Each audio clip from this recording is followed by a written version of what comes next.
Hello everyone, my name is Timmy Vilgiotti and I'm going to be doing the news roundup today for February 28th, 2021. This is going to include some news from yesterday. I meant to do a little bit more I meant to do a news broadcast yesterday, but unfortunately I became quickly preoccupied with oil pastels. And so I did not do a news broadcast because I was coloring almost all day and then doing some homework. So I am going to kind of lump in a little bit of yesterday's news with today's news because all of it's still relevant, and a lot of these news stories are sort of like slow burning things. That's actually one thing that I could kind of get into the get all like philosophical about like how the idea of just discrete events is deceptive, but I won't because it would be a little bit too much. So with that out of the way, with my little introduction out of the way and my excuse for not doing a news update yesterday, I will get started with the Colorado Springs Mutual Aid and Solidarity Union news. For those of you who don't know what the Colorado Springs Mutual Aid and Solidarity Union is, it is a working class, decentralized anarchist organization working to promote an ethos of cooperation over competition, working class solidarity, in order to kind of start to actualize the world that we want to live in the future. So, we do have our Patreon set up. It's patreon.com/COSMASU. That's COSMASU. The canonical pronunciation of that is Cosmasu. And anyone who tells you otherwise is a class traitor and will be sent to the gulag upon the triumph of the revolution. We do have 2 zines that are on their way, or I guess zines is the official way to pronounce that. We do have some zines that are on their way. One of them actually I made yesterday, and it's called Entangled. It's made of oil pastels, and it will be reprinted. So the original might be like a slightly higher fundraising cost. Like this will probably be like based on how much time I spent on it, like $20 or something. But then the actual zines will be like $1.50 or something to help us raise money for our homeless outreach efforts, and also trying to gather up resources in order to expand democratically operated worker-run enterprises, not just in Colorado Springs either, but up and down the Front Range and ultimately across the country. We want to get supply chains intact that can run on a decentralized basis without top-down control or central planning. So, and if you want to know more about how that works, feel free to hit me up or just hit up the union, CS Mutual Aid Union at gmail.com. In addition to like that book I just showed you, there's one other book called The Creation of the California Wine Country. There's a wonderful write-up that one of our officers did about what mutual aid and solidarity are, and currently formatted that into a book, working on getting a cover and back cover design so that we can sell it at our pop-up in April.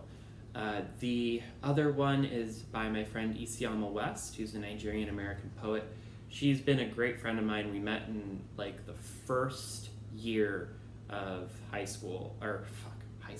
college. It's the same thing. When you're in a PhD program, eventually you're just like you've been in school your whole life, and it all just kind of blurs together.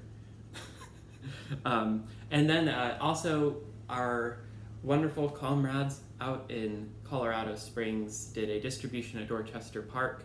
It was at 12:45. We do that every single Saturday.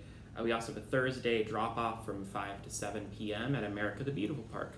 And bring winter stuff, please, because we still need some winter supplies and some survival supplies. It can really be a lifeline for someone who would otherwise possibly be suffering from frostbite, would be suffering from exposure to the elements or hunger, thirst. Anything can help. If you're interested in giving to us regularly, you can, like I said, support our Patreon, patreon.com/Cosmosu, or go, at Cosmosu on Venmo, or $Cosmosu001 on Cash App. So that's that. The snow moon came to Colorado yesterday, which I'm sure all of you noticed brought some unique enemy spawns and some rare drop items. So hopefully those of you who got to fight Everscream were able to get your Razor Pine, which is one of the higher tier magic weapons, for the end game. Some Terraria humor for those of you who have no friends. The House passed the Public Lands Bill mentioned on Friday. They've also passed the COVID relief bill, the $15 an hour minimum wage. The parliamentarian is likely, has said that can't pass, but the parliamentarian's recommendations aren't necessarily binding. At the same time, Kyrsten Sinema and Joe Manchin have both said that they won't support the $15 an hour minimum wage increase. And so that what their logic for that is that small businesses in West Virginia and Arizona don't necessarily have the bandwidth to pay their employees $15 an hour, and the cost of living isn't always such that it requires that. That's a little bit of like motivated reasoning, I think, because but at the same time, the minimum wage itself is a reformist solution, in my opinion, because wage labor is the problem. Less than like what level we set that wage at. The problem is that we try to put a discrete value on people's time and their freedom and try to like get them to work a certain amount of hours. And that kind of fits into this mythology that we have always had as a country about like the dignity of work, which is one of the things that you'll hear a lot at CPAC, kind of running up against the narrative about how they support freedom and stuff. That I don't know how many of you guys have watched CPAC. I am a glutton for punishment and for rhetoric that I can deconstruct, and so I did watch quite a bit of it. I watched Kirsty Noem's speech, which, yeah, it's interesting because they really don't have a sense of what radical left is, and they think that Joe Biden has already turned us into a socialist country, which is like they're living on a totally different planet, and it's hilarious. But yeah. Other Colorado news, we are moving into phase 1B.3, although that phase has now been split and it's going to begin on March 5th. It is going to include only people over age 60, people with 2 or more health factors, and workers in frontline grocery and agriculture positions. This is expected to be about 1 million people in Colorado. The new phase 1B.4 is going to begin on or around March 21st. As currently structured, it will include people over age 50, people with high-risk conditions, and frontline workers in the following fields: higher education, restaurants and food service, essential manufacturing, the United States Postal Service, faith leaders, public health workers, human service workers, and essential journalists. This is expected to be about 2.5 million people. Okay. There was another news also related to Colorado. Richard Holzer, who planned a bombing at the Temple Emmanuel Synagogue in Pueblo, was sentenced to 20 years in prison. He was a Nazi whose lawyers tried to say that his fetal alcohol syndrome had led him to want to be more important and to experience glory, and they tried to defend him by saying that he no longer holds the extremist positions that he does. There was another shooting in southeast Colorado Springs, reports Heidi Beadle off of Shelton. It was a traffic accident that eventually escalated into a larger altercation. The police are also investigating a stabbing near Memorial Park. This is kind of all in that southeast area of Colorado Springs, which is disproportionately impacted by violence, also disproportionately overpoliced and underfunded by the city government. So for those of you who support kind of repressive measures in order to take care of this, like gun confiscation and gun control, the issue with that is that it's not addressing the underlying factors. The underlying factors there have to do with infrastructure, have to do with education, have to do with the lack of access to healthcare, have to do with the lack of access to public transportation, a whole host of issues that kind of end up driving violence. And they drive violence in a lot of areas that are poorer, more working class, more racially diverse areas, all throughout the country. Okay, and I skipped ahead a little bit because I was going to talk about CPAC later. So, I was going to mention that. I'll kind of mention two news items that tie back to something I had already said. The House, as they passed that COVID bill, I would mention the $15 an hour minimum wage and how the parliamentarian has kind of struck it down, and then I went off on this tangent about how minimum wage is like just a plot to make you work for money when yada yada yada. Senator Josh Hawley has suggested that they has gone along actually with Bernie Sanders' plan that we might do a kind of like tax incentive or tax incentive or penalty for companies that don't pay their workers at least $15 an hour, and that would target specifically big corporations.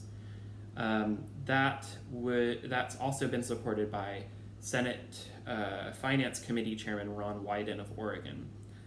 The CPAC, what I wanted to mention about it that I didn't quite get into when I glossed over it earlier was Fox News reveling in the United Republican Party, which is as loyal to Trump as ever before. They literally have a golden statue of him, and he's speaking today, which I am going to watch just because I'm a masochist, like full stop. That's pretty much why I'm going to watch it. So I find it very troubling the way that they're trying to portray themselves as the party of the working class and to try to portray the Democrats as the party of the elite, because honestly, the left should be doing that. The left needs to have a working class party. That's my little editorial there, is like the Republicans shouldn't be like getting to use their like neoliberal bootstrap economic like social conservative stuff to try to say they're the party of the working class. It's just like offensive, and so many of these people think like the working class is like people who own boats and go out to boat parades for Trump, or like retirees who live on golf courses. It's like people who like think that liberals like don't know what pliers are, or that liberals don't it's like people who like just have this like scapegoat in their heads about who the left is, and it's this monolith where like basically like, you know, Antifa and all the communists in the world all are on the same boat with Joe Biden, and we're all like in league with the Democratic Party and getting ready to nationalize your industry, which unfortunately we aren't nationalizing like anything right now, so kind of sucks. But Trump is trying to exert sway over the party, which I see as like kind of a recipe for disaster, because so many like just people in the like moderate kind of area just really didn't like him. He was very unpopular, and so he's going to be trying to assert himself in all of these elections, and I feel like it's going to backfire. Although at the same time, Biden has been shooting himself in the foot quite a bit with a few different things. Although I don't want to just be like always coming down like completely hard on Biden. I acknowledge that he is at least not violently, virulently racist. It's just a different kind of authoritarian capitalist statism that is equally pernicious, but just not not as malignant necessarily as Trump, and he's at least trying to do stuff on issues like climate change, trying to coordinate with world leaders in a positive way. Again, that raises like these questions of like American imperialism, which is a very serious issue, and in order to have a meaningful foreign policy, we would need to be reckoning with the legacy of American imperialism. And that brings me into international news, because I did want to highlight kind of who they're talking to, because on Friday and on Saturday they had a lot of contacts with world leaders. Kamala Harris was speaking with Felix Tshisekedi about the Ebola outbreak, about violence in Ethiopia. She's coordinating with the African Union on women's education. She also met with the Prime Minister of Denmark, talking about bilateral cooperation in the Arctic and the High North, as well as on COVID. And meanwhile, Biden met with Andrés Manuel López Obrador. It was a kind of bilateral talks between the Mexican government and the United States government. What Andrés Manuel López Obrador, better known as AMLO, suggests is that he wants to create a repeat of the Bracero program, which was a program from World War II to about 1955 that created a legal pathway for Mexican citizens to apply for temporary work status in the United States. What that eventually led to under Dwight Eisenhower was Operation Wetback, which rounded up the migrants and then deported them back when they were done. And it actually the rounding them up and bringing them back brought them to some places that some of them had never been in their life. It would just like drop them off in Mexico. That's a big problem with the way that our deportations work. Is like they'll just deport them to the country and then just drop them off and not make any effort to get them back to their home. So they're sometimes 12 hours away with like no money in a place they've never been. And back during Operation Wetback under Dwight Eisenhower, a lot of folks died due to that. And so I found it a little troubling that he was trying to harken back fondly to the Bracero program. Parts of the Amazon rainforest are currently being sold illegally on Facebook, which is infuriating. It's especially in Rondônia, which is near Acre. So we talked about Acre the last broadcast. Facebook is promising to work with local authorities, which is a very weak answer because Bolsonaro slashed the authorities who enforce that kind of stuff, their budget by 40%. So Ibama now has a much reduced budget. Bolsonaro has encouraged these kinds of farmers, and he's encouraged the development on the Amazon. He's wanted to continue BR 163 up to the border with Suriname, which would be terrible for the environment because every time you pave one of those roads, just pave if they paved BR 163, which is a highway connecting central Brazil to Santarém, which is a port on the Amazon, it would encourage, and you see this whenever they pave one of these roads, it would encourage the construction of farms, the clearance of land all alongside that highway.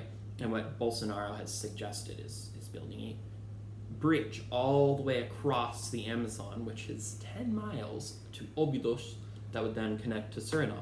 And that northern Amazonian area is one of the best preserved areas of Amazon rainforest left. So I don't know exactly what to do to put pressure on Facebook beyond telling Facebook that sucks, that they need to actually take action, beyond just working with the local authorities, because it's illegal land sales of thousands of acres of land in Rondônia, which has already faced massive deforestation. And the thing with this